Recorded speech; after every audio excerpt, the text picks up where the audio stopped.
any tips for opening joke? All right, cool. So today I'll be talking about all things video, specifically focusing on how to increase your conversion rate with video. So before we get started, this is my team, and I'm Shannon from Wistia. So Wistia is a video hosting company, and our mission is to make businesses more human by using video to communicate messages more effectively. So we have two products. Wistia's core product, the hosting product, allows you to customize and embed your videos on your landing pages, and you can collect detailed analytics on all of that good stuff. And then we also have a tool called Soapbox, which is a Chrome extension. You can use it to record your screen and your face and dual stream video at the same time, quickly edit and share it. So a little bit about me.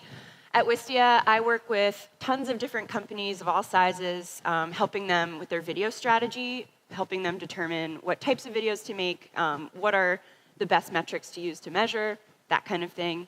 I'm from Bethlehem, Pennsylvania, moved to Boston about 2 years ago. A true crime podcast aficionado. Any suggestions, please at me. Love espresso and puppies. So I love to geek out about people using video to communicate complex ideas. We have companies ranging from advanced accounting softwares to HVAC specialists, and the way that they've been using video creatively really inspires me to keep doing good work every day. So here's a little bit of what we're going to be talking about today. So making the case for using video in the first place. Where does YouTube fit into all of this, like Joe had mentioned earlier today? Where should your videos live? How to allocate budget for your video and determining what makes the most sense to, like, if you want to put all your eggs in one basket, how does that go? And then what types of videos should you make and where should those live on your website? And then how to read and analyze the data and use that data to optimize for conversions. So let's jump in. So the brain processes visual information more quickly and more effectively than any other medium. So video is incredibly important as part of this process because psychologically, people are attracted to things that are visually engaging. We also believe that video for business is even better because we found that when a prospect watches a video, that they're more likely to actually purchase something than someone who hasn't watched a video. So we've also found that statistically, more consumers would rather watch video content than read a long description on a page. So 1 minute of video is worth about 1.8 million words. It's pretty cool. So how do you harness the power of video? Just because you have video, that doesn't necessarily mean that you have a strategy. So the way that a lot of people approach this is by using YouTube as a repository for every video on your site. And I'm here to tell you that that is the equivalent of taking every image on your website and posting it on Instagram. Doesn't make a lot of sense. YouTube is designed like a casino. It's designed to keep people on YouTube and not redirect traffic to your domain. A lot of people react to YouTube by posting to YouTube and then pushing all of that same video content to social media platforms.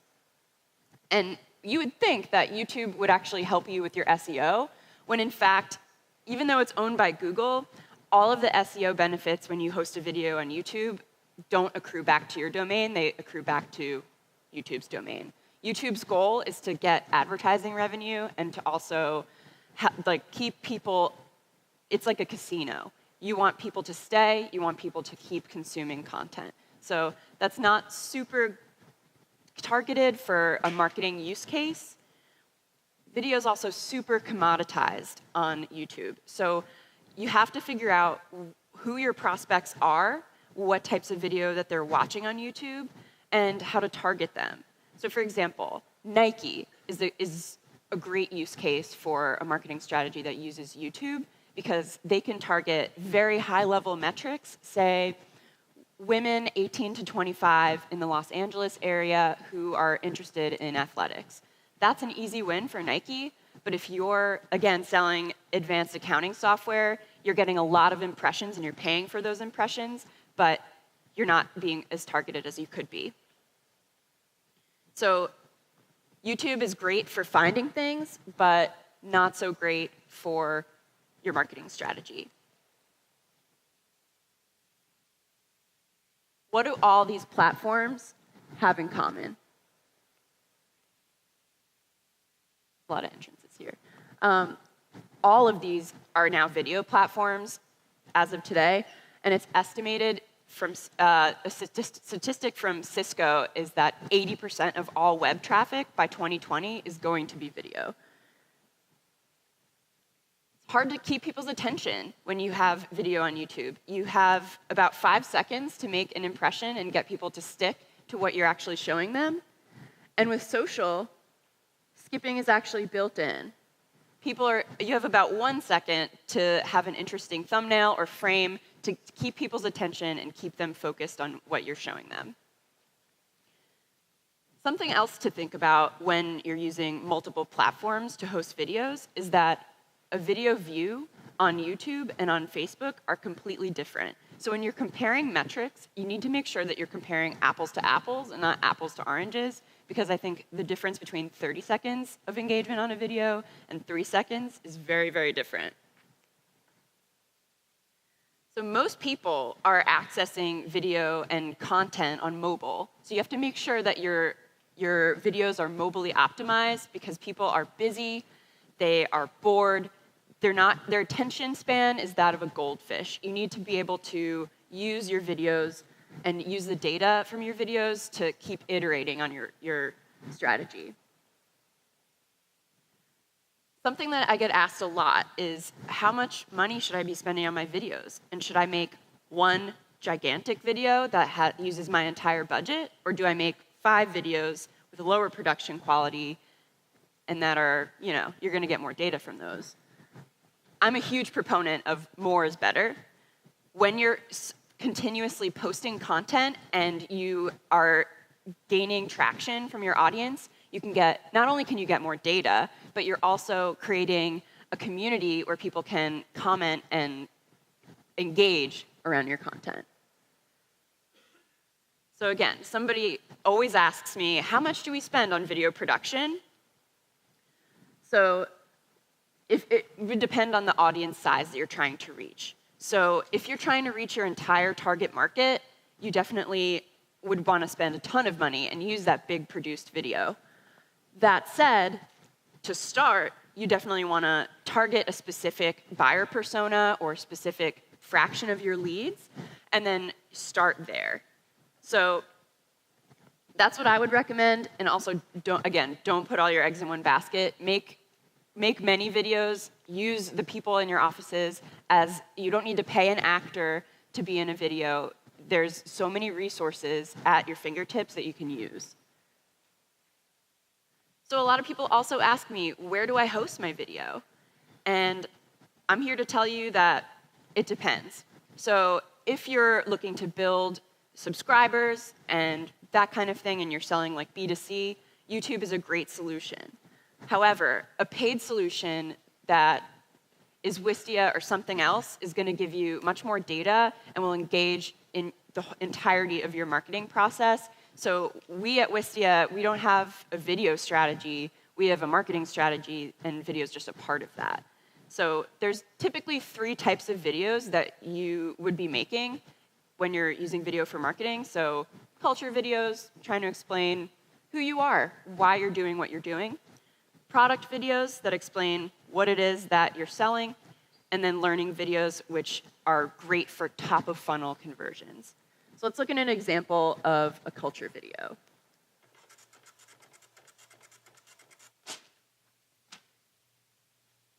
Oh, this is exciting. This is exciting.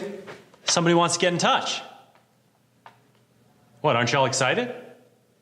What if we blow it? What? What if they don't like us? Yeah, what if they don't like us?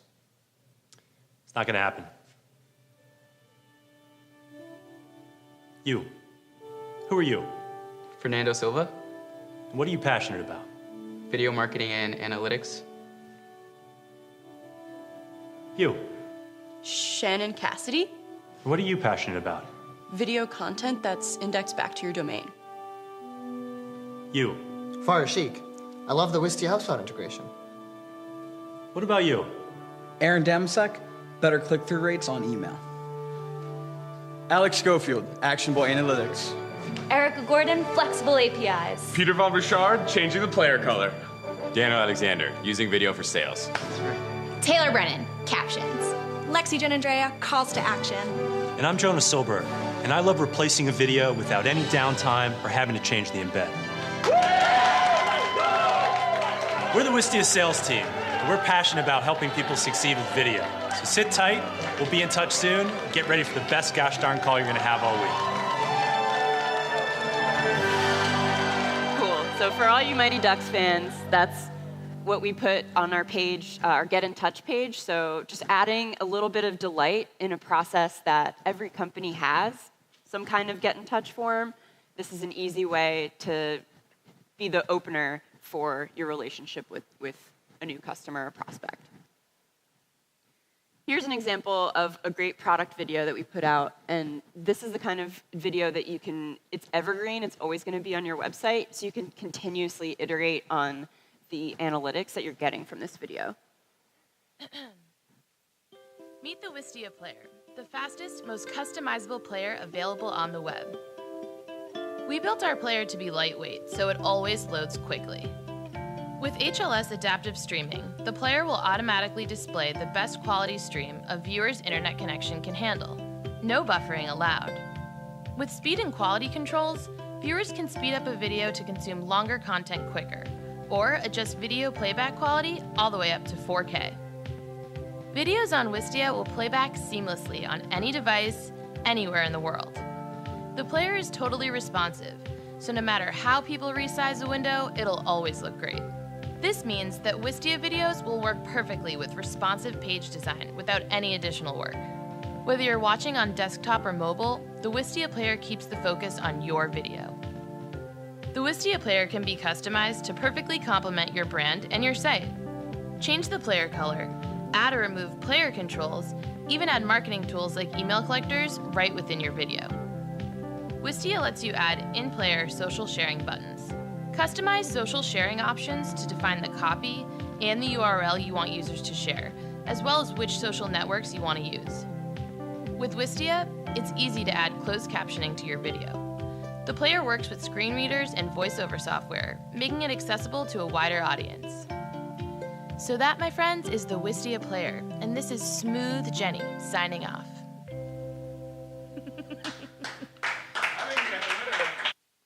Cool. So that was an example of a product video. It was short. Typically, for a product video, we recommend 1 to 2 minutes. It should be snackable, something that someone can watch without getting distracted. So the third type of video is the learning type of video. So rather than kind of bore you through different learning videos, I figured we would just jump right into the analytics and the optimization. So this video was added to a blog post that was about how to look good on a webcam. Now, this is great for awareness marketing, so anybody at the top of your funnel, we want to start thinking about how to create content for someone just trying to get started. So you can see here, this is what it looks like on the web page, and this is actually the heat map and the engagement graph that you would see from this video. So 81% engagement, that's pretty good. And what I'll dig into is what all of these different metrics mean. So 13.4K plays is actually, it's pretty good. But it doesn't take into account individual page loads. So there's no way to tell if there's just one superfan or if you have individuals watching these videos 13.4 thousand times. So we like to use the play rate. The play rate is not really as much of a vanity metric. This will give you much better information around who's watching your video and for how long. So the play rate is also a great metric to use for the awareness and to judge whether or not your video thumbnail is optimized, as well as if it's placed in a good spot on your website. So quiz time. Which one of these thumbnails do we think gets more plays? You can just shout it out. So it's actually thumbnail 1.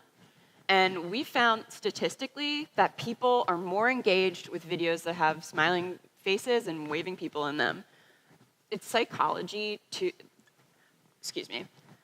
Psychology backs up this belief that when you have a face in a video, it increases the play rate because humans are attracted to other humans. So this is not as engaging. We've found that statistically, that backs it up.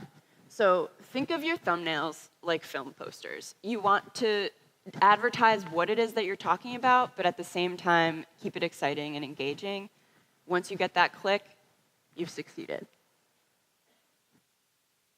So which one of these videos do you think got more plays based on the placement on the page? 1, because it's above the fold, and it's also bigger. So we found that when you place it, if the video is not the main event for whatever you're doing, you can definitely put it in this part of your blog post or something like that. But when it's below the fold and when it's smaller, the engagement rate will go down. So let's talk about engagement. Engagement is how long someone stays on your video. So what you're seeing here is this blue line, this blue part of the graph is people pressing play and watching the video the whole time through. And then the red section here is actually people going back and rewatching the video. So what you can see here is that typically engagement rates are a downward sloping graph. This is pretty steady and pretty good. The flatter you can get that line, the better. So engagement rate is impacted by the length of your video as well as all of the things we chatted about with the thumbnails. So these 2 videos are demos, and we've found that for a high-level demo that's kind of customer-facing, but it could be one-to-many, that when it's about 5 minutes, you'll have a pretty good engagement rate. Now, this second demo is a 30-minute demo of a product. So the engagement rate for that kind of video is much lower, but we attribute that to people skipping to specific sections, as well as it just being much longer and nobody has time for that. So again, plays are impacted by the promotion and placement of your video. So if you're looking to get more plays, think about where your video is living and if it makes sense to change any of that. The play rate is impacted by the thumbnail image. So again, you want to have a face in there, as well as the placement on the page. Engagement is impacted by video lengths, the content, what it is that you're talking about. If something is not very interesting, people will obviously drop off, and the edits. Shares are also impacted by the length of the video. If it's snackable, people are much more likely to share it because it's easy for them to have a conversation about it with other people, as well as the context, so if it's resonating with people. And whether or not someone takes an action on your video, whether it's filling out an email collector or clicking through to a call to action, those actions determine if your video was relevant to your audience or not. So I love the engagement rate because I think it's the most important metric. You can tell if people are interested in your content if they're watching your video. So if your play rate is super high, but your engagement rate is crap, your video is not being successful. So this engagement rate is what you're seeing here, this spike, that's actually an opportunity for you. So there's clearly something right there that people either don't understand or they want to know more about, and it's an opportunity for you to create more content. We also find that when you have a branded player color, that the play rate on the video also increases, especially when it's interacting with the page around it. So if you have like an orange themed company, you definitely want to have the customizations reflecting that. We also recommend that you add nurture actions to your video. So typically for these, we recommend adding them just at the peak of engagement, so right before people start to drop off. So you can use your video analytics to add these things later and figure out specifically where this would make the most sense to place. We also have a call to action here that you can see, and you can do text call to actions. We typically recommend full picture, slide, call to actions, and the whole thing will act as a button. We just find that that's more engaging, and statistically that backs it up as well. So your most engaged audience is going to click through to here.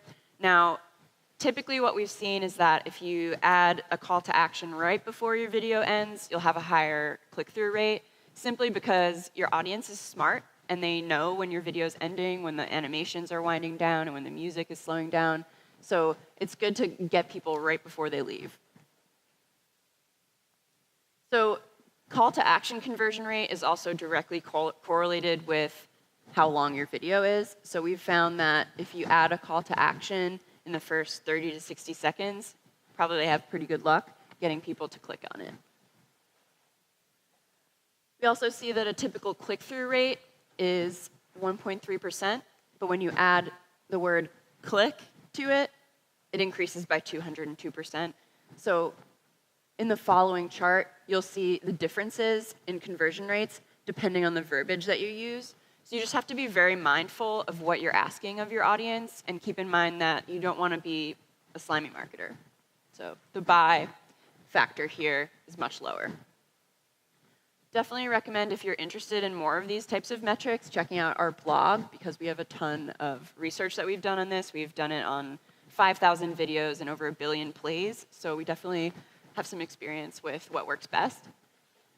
You can also use your videos as lead generation tools. So the best types of videos to use for lead generation are often the longer types of videos, so content that people are eager to find out about. So webinars, any kind of learning content, those are great for generating leads. We typically recommend adding an email turnstile like the ones up here in the first 10 to 20% of your video. That way, you're giving people a taste of what they're about to learn, but you're also asking for something in return as well.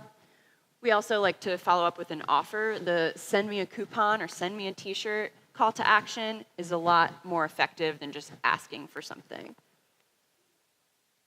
So we've also done a breakdown of the conversion rate on these email turnstiles by location. So again, you'll see in that first 10 to 20%, that's where the money is. Now, we also recommend, if you want to play around with it, you can add a turnstile at the end of your video, and what will happen there is your conversion rate will go down because less people finish the video, but the people that actually fill it out are far more qualified because they've watched all of your content. We also discovered that the longer your video, the more likely it is that someone will actually fill out your turnstile, so just something to think about. So again, the engagement rate is the most useful metric because you're getting the most information. So again, you want to make sure that you're adding an annotation anywhere where people start to drop off to re-engage them and give them something to do.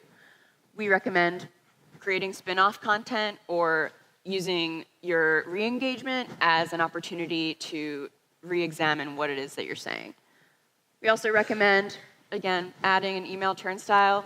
Lead collection is pretty easy when you can just pop it into your email tool after people fill this out.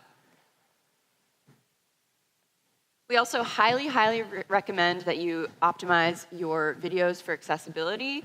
So by adding captions to your videos, you're enabling anyone on a mobile device who might be, say, on the train or something like that, they can digest all of the content from your video without having to turn on the volume. Most people are watching muted videos today because they're accessing the content on their mobile device. We also just came out with a tool called searchable captions. Sorry, I forgot. And you'll be able to search any video that you add captions to by the caption. So if I wanted to search the word webcam, I could, and it would come up. Again, a lot of people are accessing videos on mobile. I really want to emphasize that captions are incredibly important for this because people are muting a lot of their videos. Video is also great for adding SEO to your page. So we recommend super fast player, as fast as you can get it, because video is often the last thing to load on your page, and search engines favor the things that load the fastest. So that, we also recommend, again, the captioning of your videos gets added into the metadata of the video and injected onto the page where it's embedded. So that's going to help with your search rankings as well. With YouTube, YouTube does have SEO, but it does accrue back to YouTube's domain, so just something to think about as you're creating these. I also recommend integrating your video strategy with your map tool. So if you're using HubSpot, Pardot, Marketo, or even MailChimp, something like that, you want to make sure that video is connected to those platforms, so that way you can do things like enroll people in different triggers, basically workflows, and do lead scoring and list segmentation based on that viewer behavior. So if someone watches 75% of a particular product video, you want to make sure that your sales team is reaching out to that person. You can also add forms to your videos, so if there's specific information around what company that person is working for or what their role is and their contact info, you can ask these specific questions, and those will get piped into your marketing tool as well. So typically, when you have a popover embed like this, we see a 12% conversion rate when you add a turnstile to it. Highly recommend that. Again, because video on a landing page increases conversions. So people have a very short attention span, and if you can get their attention by auto-playing a video, these goldfish will pay attention. So a lot of people ask me, how long should my video be? I'm not sure. Went to Wistia's video marketing expert, Phil Nottingham, and said, what's up with this? And he said, it depends. So Phil actually made me this handy-dandy chart, and it's not here, but I'll tell you about it. Typically, you want to match your video goals to how long the video is. So if it's an awareness marketing kind of thing, you want your video to be short, again, snackable, shareable, that kind of thing. And then if your video is used for lead generation, you want it a little bit longer. That's your webinars, all of those types of videos where you're educating people. And then if you're looking for retention, so those culture videos, that kind of thing, those can typically range depending on the purpose of that video. And I'll send out the slides that have the proper formatting after this so you guys can actually take a look. So depending on what type of video this is, the engagement rate would be really different. So for a product video like this one is, we recommend that it's about 2 minutes or less because people will leave. We found that we posted both versions of this video, and we found that the shorter video did have a higher conversion rate. So there's a couple different types of videos that you can use for lead generation. Just to give you guys some ideas, definitely lectures, webinars. Again, this educational content is super underrated and super easy to add things like turnstiles and email collectors on the pages where these videos live. So a lot of people will say, this is awesome, but we don't do video, or that's not for me. And I'm here to tell you that you should, because getting in front of a camera is scary at first, but you can't have a video marketing strategy without video. And the best camera to use is the one that you have with you. So start getting your feet wet with video and test things out. As I said before, those lower production quality videos are going to get your feet wet, and they're going to teach you things that you can then use to iterate on your video strategy and get better and better and better. I also highly recommend checking out Wistia's library as well as our Soapbox tool. Soapbox enables you to quickly record and send videos at the drop of a hat, and you can do it right from your webcam. Now, another quiz. Which one of these videos was shot on an iPhone? Anybody? So the one on the left is actually a studio setup. It's about almost $5,000 worth of equipment. The one on the right is about $250. So it's accessible. Video doesn't have to be expensive, you can do a lot of this stuff really scrappily at first, and then once you start to get the data and the proven results, that's when you can invest in more advanced production strategies. So again, definitely recommend the library for trying out a lot of this stuff. It's a really great resource for finding any information about production, marketing, all that good stuff. So video is a massively powerful tool, but it's also very underutilized. And understanding the performance and the analytics behind why people are watching your videos and how they're accessing your videos will allow you to leverage that data and use that in your marketing funnel to engage your audience and drive conversions. Last but not least, if you reach out to me, I would love to chat with you about all things video, all things espresso, all things puppies. I will definitely answer you. And then my other promise is that you will make mistakes, and mistakes are okay. That's how you learn. And you can't get any better unless you make any mistakes. So I'll leave you with this video that my pal Jordan over in support made, and it's good for a laugh. So if you just type Wistia in here, and this thing in the top left, oh, God damn it. Cool. Oops. Thanks, guys.